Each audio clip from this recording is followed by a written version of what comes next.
Hi, my name is Fennell Belfort, and today is the 27th. So for this last video, we're going to be talking about the importance of the surface anatomy and cross-sectional anatomy. I brought my little nephew here, just got him out as soon as he woke up, as I didn't have anybody else to help me out with this presentation. As far as notes, as I will be doing for this presentation, just again the checklist of pretty much everything we're supposed to be going over.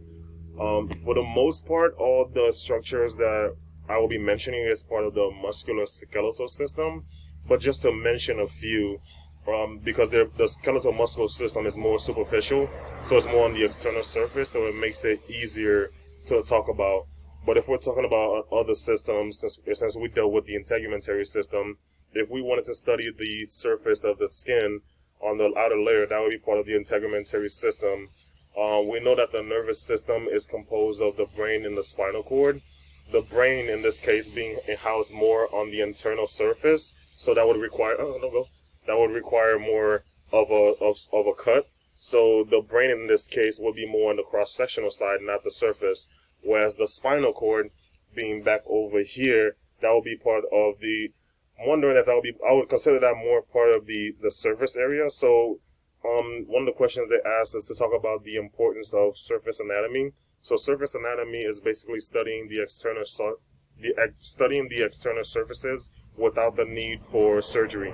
So if we wanted to talk about like the hands, the palm of the hands, for example, or the sole, I can't lift his leg, but the soles of the feet, the palm of the hand, you have the acromion, which is part of the shoulder over here, the pectoralis major, the manubrium and the sternum. You have the sternum over here, the clavicle. Going back here, you have the latissimus dorsi, the trapezius over here. I know I'm mentioning more than 5, but all of those are pretty much part of the skeletal muscular system, because that's a lot easier to talk about. But like I mentioned before, if we talk about the skin, the integumentary system, we could study the surface of the skin without the need for any dissection. Another study we can do if we wanted to get to the cardiovascular system, can't display in this case, but if we wanted to talk about the surface anatomy of the cardiovascular system, we could talk about the right and left pulmonary surfaces. That would be considered the external anatomy of the cardiovascular system. But in this case, most of the things we'll be talking about has to do with the skeletal muscular system. So I talked about the importance of surface anatomy, and it also wanted clinical applications to some of the structures that I mentioned. So a couple of clinical applications we could talk about would be shoulder bursitis.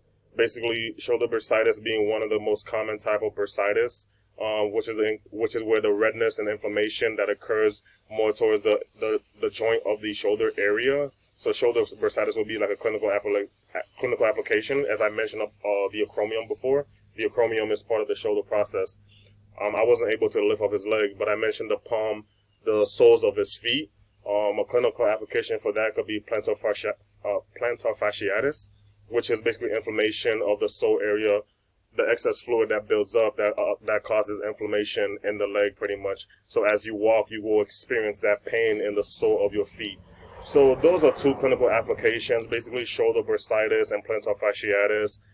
That correlates with some of the things that I talk about. But for the most part, everything I displayed was part of the musculoskeletal system, as it's more external and it's more easier to study on the surface of anatomy. Surface anatomy being the importance of studying external surfaces without the need for dissection.